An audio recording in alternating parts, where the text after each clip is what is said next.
Gengis Khan. Só de ouvir esse nome a gente já pensa em um monte de coisa, né? Conquista, império e, pra muita gente, uma brutalidade sem tamanho. Mas olha, a história de verdade é bem mais complexa. E, sinceramente, muito mais fascinante do que o mito. Então vamos direto ao ponto. A pergunta que vai guiar a nossa análise hoje é essa: Gengis Khan foi o grande monstro da história ou um visionário que mudou o mundo para sempre? Vamos explorar esses dois lados da moeda. Para a gente começar a ter uma ideia, a escala do que ele conquistou é simplesmente absurda.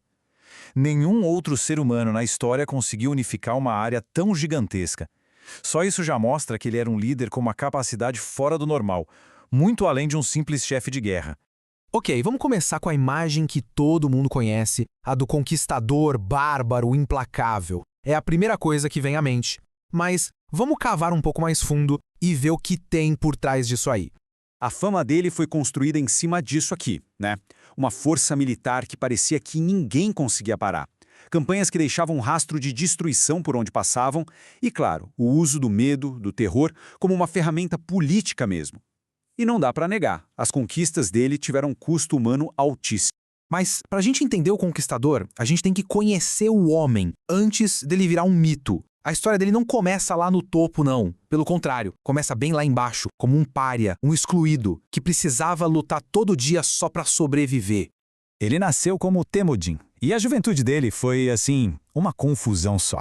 O pai morreu e, de repente, ele se viu num mundo de traição, de pobreza.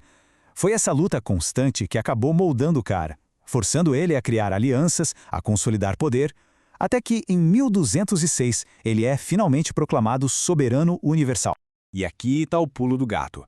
Toda essa dificuldade que ele passou na vida ensinou ele a valorizar a competência de verdade e não o sobrenome da pessoa. Ele construiu o poder dele não em cima de laços de sangue, de nobreza, mas sim em alianças que eram baseadas em lealdade e em eficiência. Quem era bom, subia. Simples assim. Mas talvez a verdadeira genialidade dele não estivesse só no campo de batalha. Estava no jeito como ele organizou o poder. Ele criou basicamente um sistema operacional para o Império. Uma coisa super inovadora que conseguiu sustentar um domínio daquele tamanho. A base de tudo era a Yassa. Pensa nela como se fosse a constituição do Império Mongol. Era um código de leis que colocava ordem na casa, regulando tudo, desde disciplina militar até direito de propriedade. Isso trouxe uma previsibilidade para um território imenso e super diverso, o que era algo incrível para aquela época. E no exército? Bom, a fórmula do sucesso era clara. Uma mobilidade que ninguém tinha igual, o uso super inteligente da guerra psicológica, a capacidade de absorver e usar as tecnologias dos povos que eles conquistavam e, o mais importante, uma liderança baseada no mérito. Os melhores comandavam. E ponto final.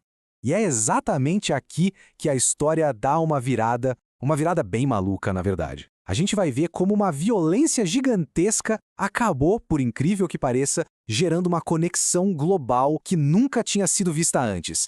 Isso aqui ilustra perfeitamente o conflito central do legado dele. De um lado, a destruição de reinos, de impérios inteiros. Do outro, o surgimento de um período de paz e comércio que conectou o mundo como nunca. Como é que essas duas coisas podem existir ao mesmo tempo? O termo que a gente usa para isso é Pax Mongólica, a paz mongólica. É que depois daquela brutalidade toda da conquista, o domínio mongol impôs uma ordem. E essa ordem tornou as grandes rotas de comércio, como a famosa Rota da Seda, seguras de novo, pela primeira vez em séculos. Essa segurança toda permitiu um fluxo inacreditável de mercadorias, de tecnologias que mudaram o mundo, como a pólvora e a impressão, e de ideias também. Mas essa conexão toda teve um lado bem sombrio. Ela também abriu caminho para a peste bubônica se espalhar, a doença que depois devastou a Eurásia. Essa frase, que dizem ser dele, revela muito sobre como ele se via, né? Ele não se enxergava só como um conquistador. Para ele era como se ele fosse uma força da natureza, sabe? Um instrumento do destino ou de Deus para punir um mundo que ele via como corrupto. E aqui vai outro fato que quebra a cabeça de muita gente. Numa época de muita perseguição religiosa, o Império Mongol era um lugar de uma tolerância impressionante. Budistas, muçulmanos, cristãos, todos coexistiam. E isso era, na verdade, uma política bem pragmática que ajudava a administrar um império tão gigante e diverso. Certo. Então, como é que a gente junta essas duas peças do quebra-cabeça? O destruidor e o conector. Como é que a gente avalia o legado de uma figura como essa? No fim das contas, as duas visões estão certas.